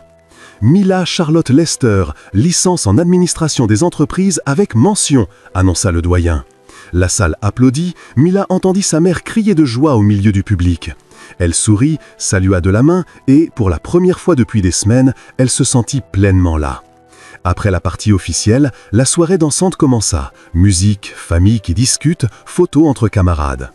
Mila essayait de profiter, mais ne pouvait s'empêcher de remarquer tous les couples autour d'elle. Jessica dansait avec son copain de 2 ans, Robert, un camarade, était avec sa petite amie qui l'avait soutenue pendant toutes ses études. Même Kevin, le plus timide du groupe, était avec une fille qui le regardait comme s'il était l'homme le plus fascinant du monde. « Pourquoi cette tête d'enterrement à ta propre fête de remise de diplôme ?» Jessica surgit à côté d'elle, essoufflée d'avoir dansé. « Je n'ai pas la tête d'enterrement », se défendit Mila avec un sourire forcé. « Je suis juste pensive. Tu penses à Brian ? Je pense à plein de choses. » Jessica l'observa un instant. « Tu sais, Mila, parfois les gens font des choses pour des raisons qu'on n'imagine pas. Qu'est-ce que tu veux dire ? Peut-être que la robe n'est pas un au revoir, peut-être que c'est une invitation. » Avant que Mila ne puisse répondre, la musique s'arrêta brusquement. Un murmure parcourut la salle, tout le monde se tourna vers l'entrée. Mila suivit les regards et sentit son cœur s'arrêter. Brian Walker se tenait à l'entrée de la ballroom, vêtu du costume le plus élégant qu'elle ait jamais vu. Pas clinquant, simplement parfait. Il la regardait droit dans les yeux, ignorant les 300 autres personnes présentes. « Oh mon Dieu !» souffla Jessica à côté d'elle. « C'est lui ?» Mila ne put répondre. Elle resta figée, regardant Brian avancer lentement vers elle à travers la salle. Les gens s'écartaient instinctivement, formant un passage, mais ses yeux ne quittaient pas les siens. Quand il fut assez près pour qu'elle voie clairement ses yeux, Brian sourit. Pas le sourire répété des photos de journaux, mais le vrai, celui qu'elle avait appris à aimer. « Salut Mila », dit-il simplement. « Salut Brian », parvint-elle à répondre, encore sous le choc. « Je te croyais en voyage ?»« Je l'étais. Je suis rentré cet après-midi. » Il regarda autour de lui, puis revint à elle. « Je n'aurais raté ta remise de diplôme pour rien au monde. » Toute la salle les observait, mais ni Mila ni Brian ne semblaient s'en rendre compte. « Tu es magnifique », dit Brian. Il y avait dans sa voix quelque chose de nouveau, une assurance qu'elle n'avait jamais entendue. « Merci pour la robe », répondit Mila en essayant de garder une voix stable. « Elle était trop belle pour que je la refuse. »« Mila, il faut que je te dise quelque chose. » Il fit un pas de plus, devant tout le monde, parce qu'il voulait que le monde entier sache. « Brian, maintenant, laisse-moi parler. » Il prit une grande inspiration. Mila vit qu'il était nerveux. « Il y a 4 mois, j'étais complètement perdu. Riche, oui, réussi en affaires, oui, mais vide à l'intérieur. » Les gens autour commencèrent à se rapprocher discrètement, curieux, tout en gardant une distance respectueuse. « Et puis, tu es entré dans ma vie et tu as tout changé. » La voix de Brian devenait plus assurée. « Tu m'as appris que l'argent n'achète pas le caractère. Tu m'as montré que la vraie générosité vient du cœur, pas du portefeuille.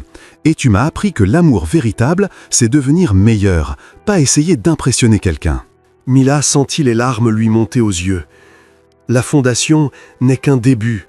Mila, je veux passer le reste de ma vie à te prouver que tu avais raison sur moi, que je peux être meilleur. » Brian prit ses mains dans les siennes. « Je veux construire une vie qui ait du sens. Je veux aider les autres comme tu m'as aidé. Et surtout, je veux faire tout ça avec toi à mes côtés. » La salle était désormais totalement silencieuse. Même la musique s'était tue.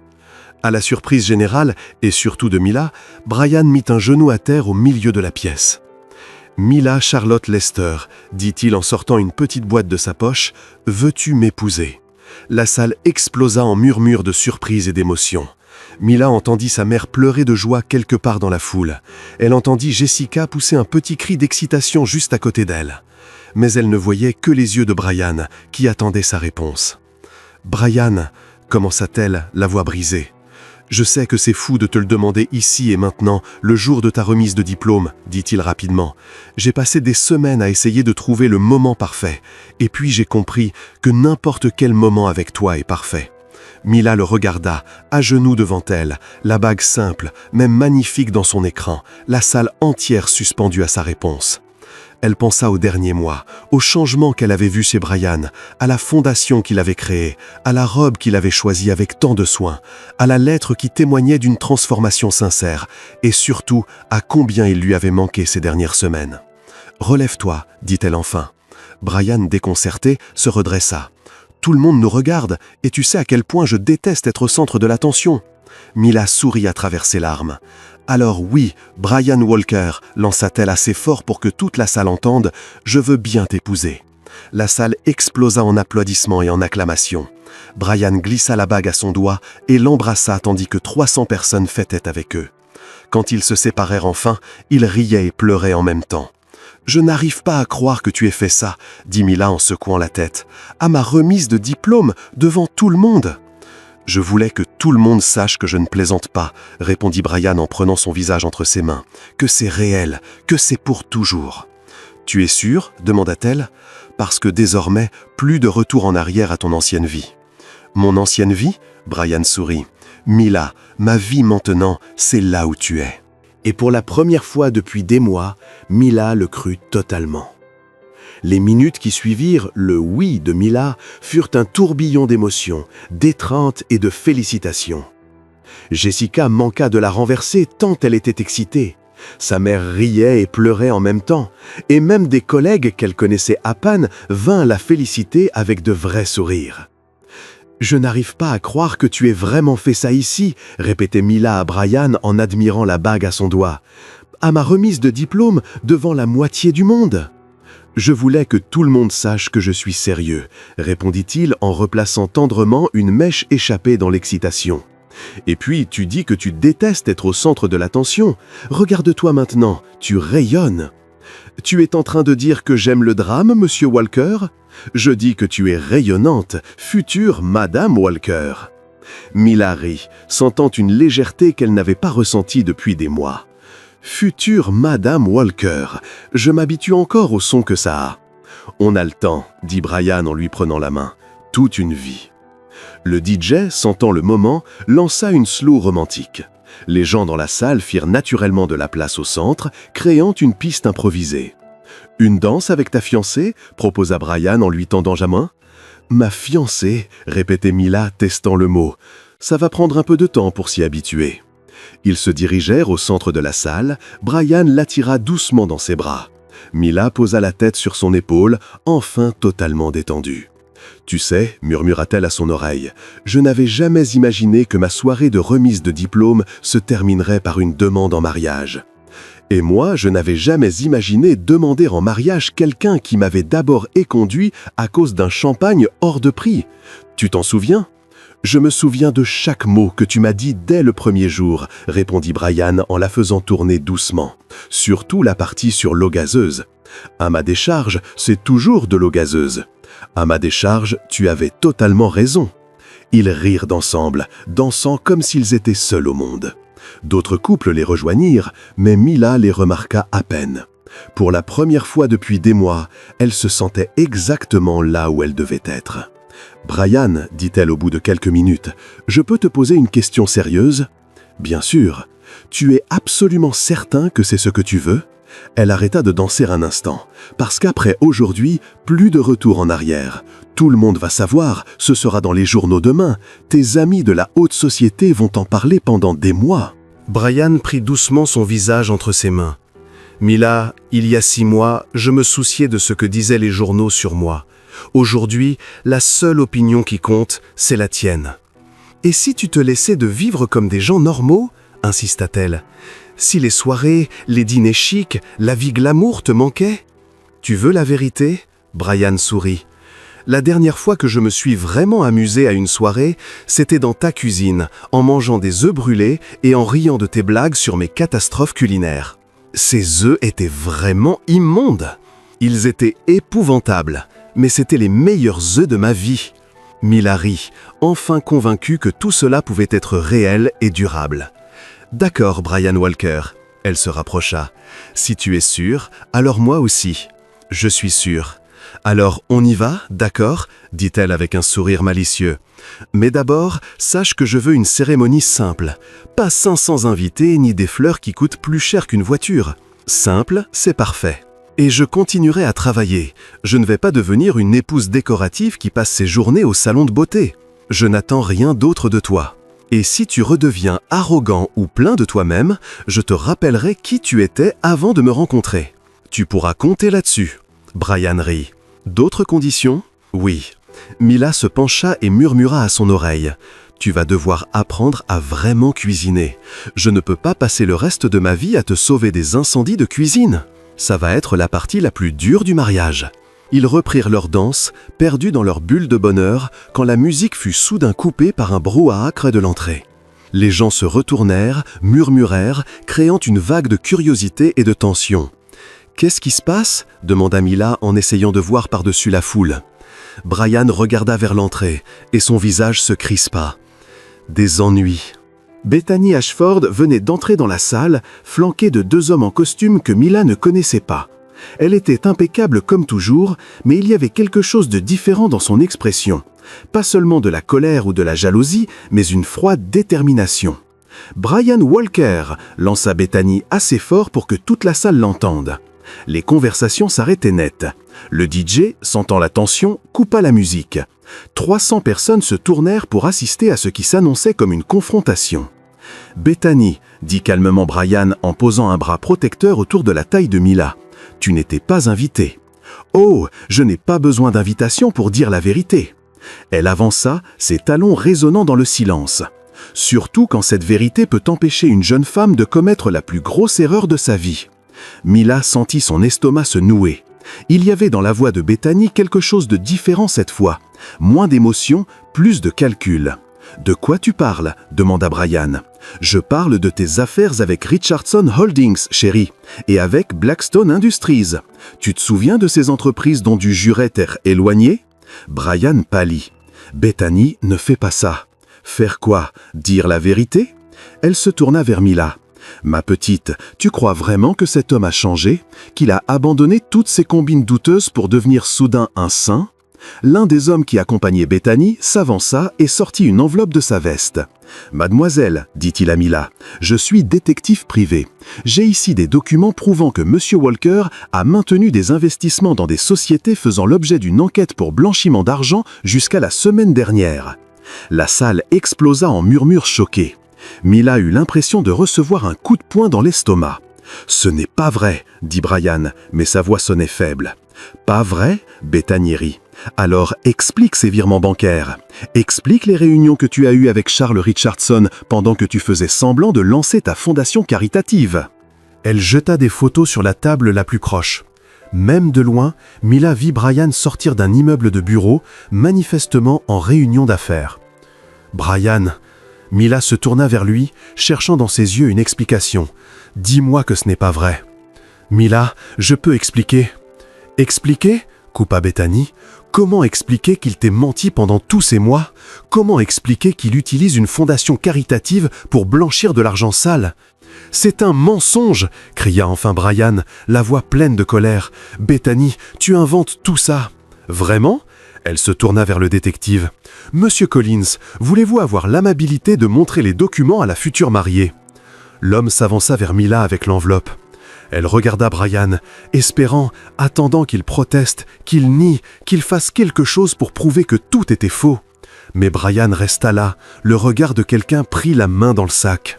« Mila, tenta-t-il d'approcher, s'il te plaît, laisse-moi expliquer. »« Expliquer quoi ?» La voix de Mila sortit plus faible qu'elle ne l'aurait voulu. « Que tu m'as menti, que la fondation est bidon, que tu n'as jamais vraiment changé ?» « La fondation est réelle, insista Brian. « Mila, s'il te plaît, tu dois me croire. » Mais le mal était fait. Toute la salle regardait en silence tendu. Mila regarda autour d'elle, les visages choqués de ses camarades, l'inquiétude sur celui de sa mère, la satisfaction à peine dissimulée de Bethany. « commença Mila, mais sa voix se brisa. « J'ai besoin d'un moment. » Elle courut vers la sortie, laissant derrière elle 300 personnes médusées, un Brian désespéré qui essayait de la suivre et une Bethany triomphante. La remise de diplôme, qui aurait dû être le plus beau jour de la vie de Mila, s'était transformée en son pire cauchemar. Mila n'alla pas plus loin que le couloir de l'hôtel avant que ses jambes ne la lâchent. Elle s'appuya contre le mur, essayant de respirer, d'assimiler ce qui venait de se passer. La robe verte émeraude, qui l'avait fait se sentir comme une princesse, pesait maintenant lourdement. La bague à son doigt semblait lui brûler la peau.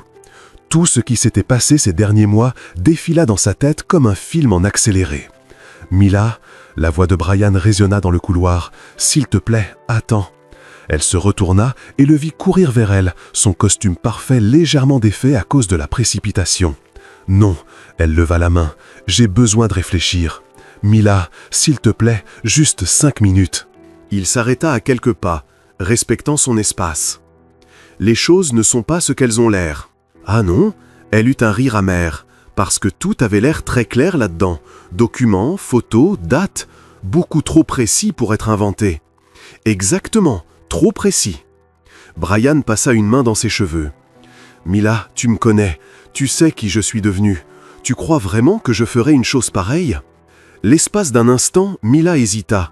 Elle connaissait Brian, elle avait vu sa transformation, ses efforts sincères pour changer. Mais les preuves...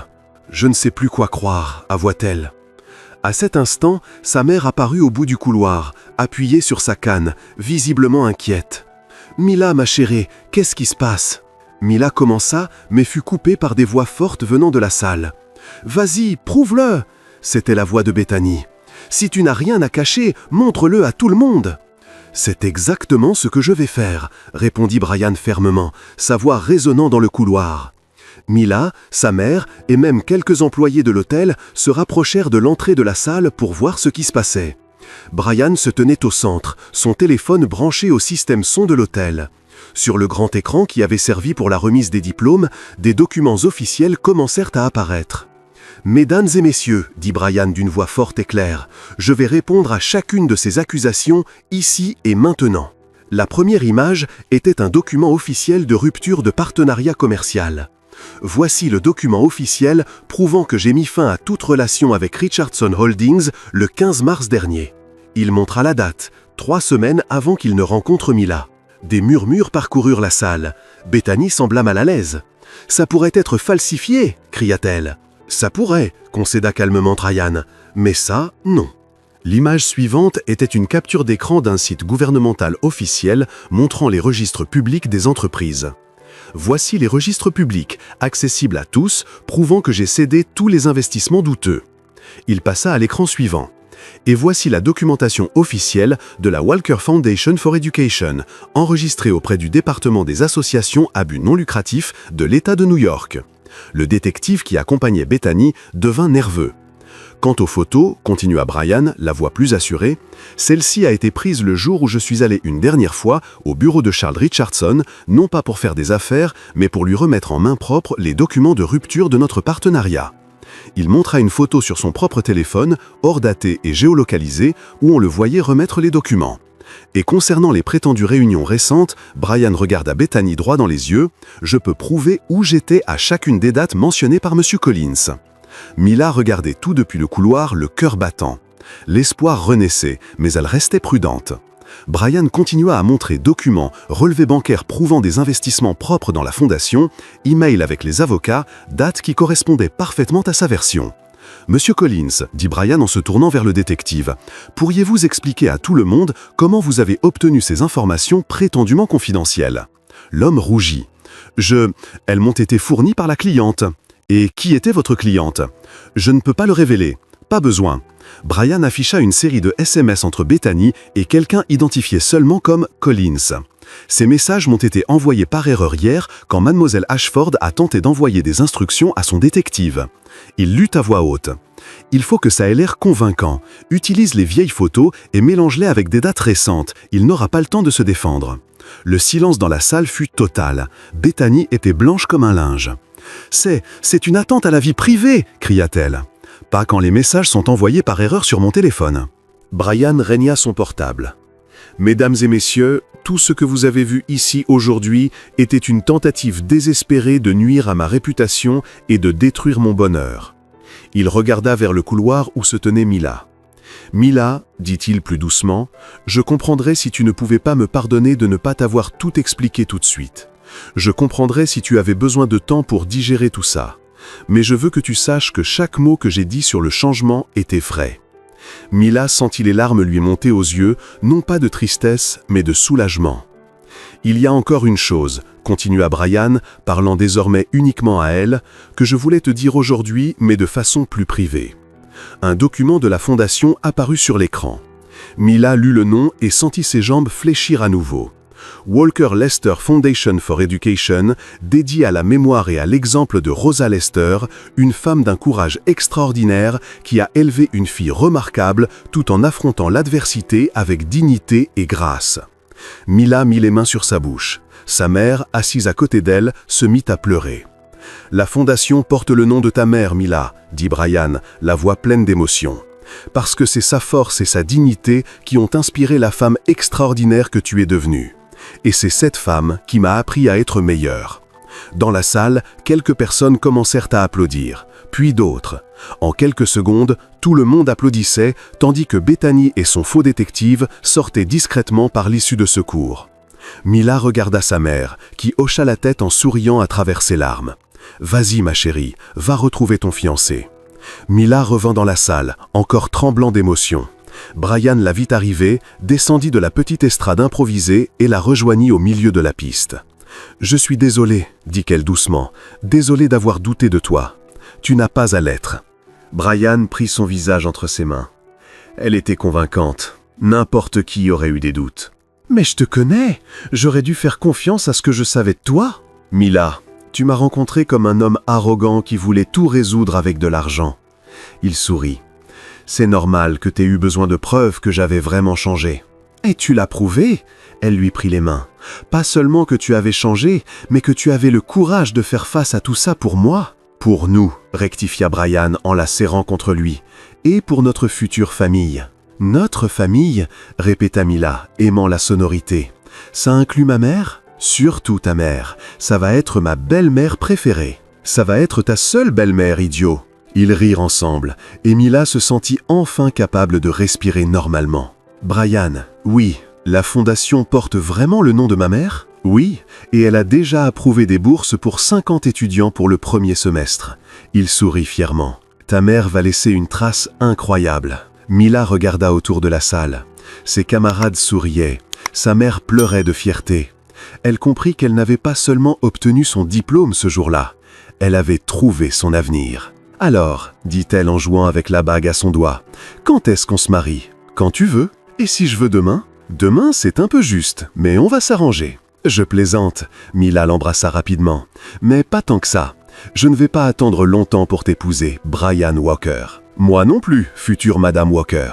Moi non plus. Et enfin, après tous les malentendus, les doutes et les obstacles, ils étaient exactement là où ils devaient être, ensemble, avec la vérité entre eux et un avenir lumineux devant eux.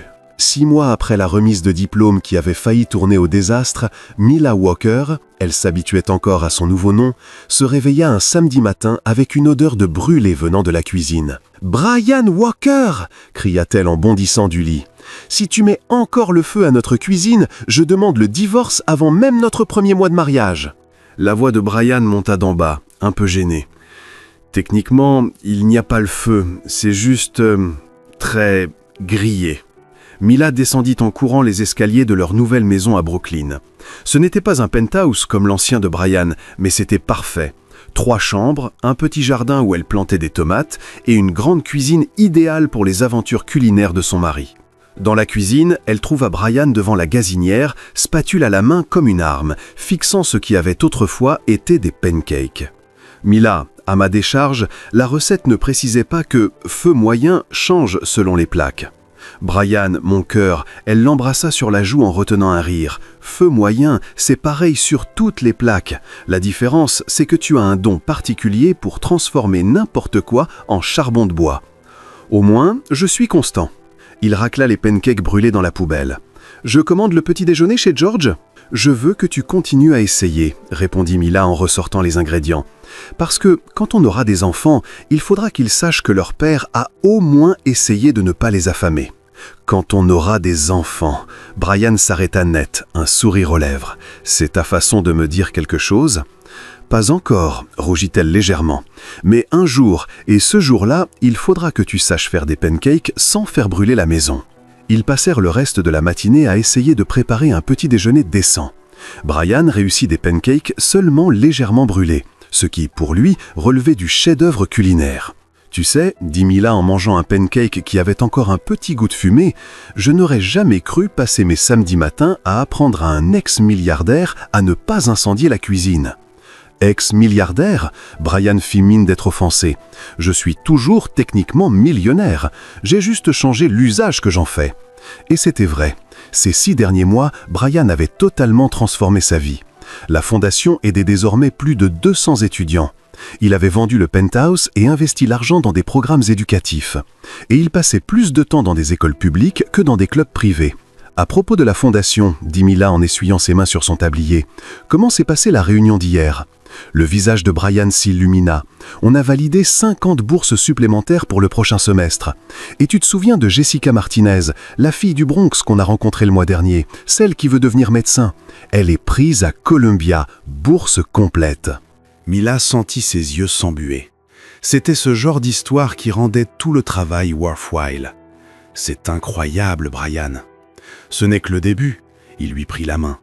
Richard dit que si on continue comme ça, on pourra ouvrir un 2e bureau l'année prochaine.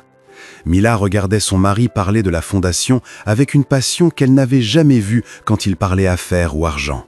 Il avait enfin trouvé sa raison d'être. « Tu es heureux, hein ?» demanda-t-elle. « Mila, il y a 1 an, je me réveillais tous les jours sans savoir à quoi servait ma vie, » répondit Brian en embrassant sa main. Aujourd'hui, je me réveille à côté de la femme que j'aime, dans une maison qui ressemble vraiment à un foyer. Et je vais travailler en sachant que je change vraiment la vie des gens. Comment ne pas être heureux? Cet après-midi-là, ils allèrent rendre visite à la mère de Mila, qui avait déménagé dans un appartement plus adapté et accessible à Queens. Sa santé s'était considérablement améliorée depuis qu'elle recevait les soins appropriés. « Alors, dit Rosa Lester en servant le thé, « quand est-ce que j'aurai des petits-enfants ?»« Maman !» Mila manqua lâcher sa tasse. « Quoi ? Je suis une femme de 62 ans qui a failli mourir. J'ai bien le droit d'être pressée. » Brian rit. « Madame Rosa, je vous promets que quand on sera prêt, vous serez la première prévenue. »« Vous attendez quoi ? Un signe du ciel ?»« On attend que je sache cuisiner sans surveillance, » répondait Brian. « Je ne peux pas mettre des enfants en danger. »« Mon Dieu !» Rosa secoua la tête. « Je peux t'apprendre en 2 semaines. Problème réglé. » Mila et Brian échangèrent un regard amusé. Ces derniers mois, Rosa était devenue non seulement sa belle-mère, mais presque une seconde mère pour Brian. C'était la seule personne capable de lui donner des ordres sans qu'il proteste. 2 heures plus tard, dans le métro pour rentrer, Brian était désormais presque un expert des transports en commun, Mila posa la tête sur l'épaule de son mari. « À quoi tu penses ?» demanda-t-il. « À tout ce qui a changé, répondit-elle en regardant par la fenêtre du wagon. « Il y a 1 an, je nettoyais ton penthouse et tu ne connaissais même pas mon prénom. » « Je le connaissais. »« Non. »« Bon, j'étais sur le point de l'apprendre. » Mila rit. « Brian, tu m'as appelé la nouvelle pendant 2 semaines. À ma décharge, j'étais en pleine crise existentielle. Et maintenant, tu sais exactement qui tu es, dit-il en embrassant le sommet de sa tête. L'homme le plus chanceux du monde, marié à la femme la plus extraordinaire de New York. Seulement New York, le taquina-t-elle. Du monde, mais je ne veux pas que ça te monte à la tête. Trop tard, Mila sourit, ça y est déjà. 2 ans plus tard, après le mariage, par une matinée pluvieuse d'octobre, Mila était dans la cuisine en train de faire du café quand elle sentit des bras familiers l'enlacer par la taille. « Bonjour, Madame Walker » murmura Brian à son oreille. « Bonjour, Monsieur Walker » Elle se retourna dans ses bras. « Alors, comment ça fait d'être papa depuis exactement 3 semaines ?»« Terrifiant, avoua-t-il. Hier, j'ai essayé de changer la couche de Noah et j'ai failli appeler les pompiers. Ce n'est qu'une couche, Brian, pas un feu de forêt. Pour moi, tout ce qui implique de plier du tissu dans une forme précise est un défi d'ingénierie. » Ils rirent doucement pour ne pas réveiller le bébé qui dormait dans la pièce d'à côté. Noah Walker était arrivé au monde 3 semaines plus tôt, un bébé en pleine santé, avec les yeux verts de sa mère et la détermination têtue de son père. Brian avait plus pleuré que Mila pendant l'accouchement et, depuis, vivait dans un état d'émerveillement permanent face à son fils. « Tu sais ce qui est drôle ?» demanda Mila en se blottissant dans les bras de son mari. « Quoi ? Si on m'avait dit il y a 2 ans que refuser l'invitation d'un millionnaire à boire du champagne hors de prix changerait toute ma vie, j'aurais cru la personne folle. Et si on m'avait dit qu'une employée qui comparait mon champagne à de l'eau gazeuse deviendrait ma femme et la mère de mes enfants, je l'aurais fait interner. Et pourtant, c'est exactement ce qui s'est passé. » « Exactement. » Brian acquiesça. « Et tu sais quoi, Mila ? » ?»« Quoi ? » « Le champagne a toujours le goût de l'eau gazeuse. » Mila éclata de rire. « Je n'arrive pas à croire que tu l'admettes enfin. Je t'avouerai n'importe quoi, même que tes œufs brouillés sont meilleurs que les miens. Mes œufs brouillés sont bien meilleurs que les tiens. Ce n'est pas un aveu, c'est un fait scientifique. » À cet instant, ils entendirent le bébé pleurer dans la pièce voisine. « Je vais le chercher, » dit Brian. « Non, laisse-moi. Tu as géré le créneau de 2 heures du matin. Allons-y ensemble. » Ils allèrent ensemble dans la chambre du bébé, simple mais décorée avec amour. Brian prit Noah dans ses bras et le bébé cessa immédiatement de pleurer. « Il t'adore, » dit Mila en souriant. « C'est parce qu'on se ressemble, 2 mecs qui ont de la chance de t'avoir dans leur vie. » Mila regarda son mari avec leur fils dans les bras et son cœur se remplit d'un bonheur si profond qu'il en était presque douloureux. « Brian, merci. »« Merci de quoi ? » D'avoir prouvé que les gens peuvent vraiment changer, de m'avoir montré que les contes de fées existent. Ils sont juste différents de ce qu'on imagine.